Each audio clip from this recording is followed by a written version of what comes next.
lai hi kan in ania kum chakte la kan in kar helai hi tui hi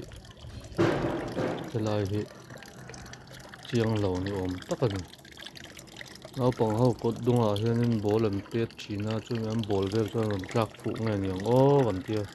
tuman mitin kan hmusi lawa chu kan rin dan deuh ni hianin connection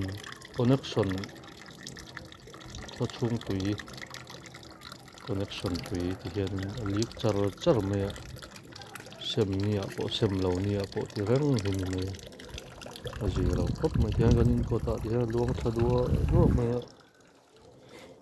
zero khop mai he lama te luang thadua du mai a in kot vela hu reng don ti na ni lai vel te po hian a tuar deuh mai thein kina cement vel tuar pha mai thein a zia lo khop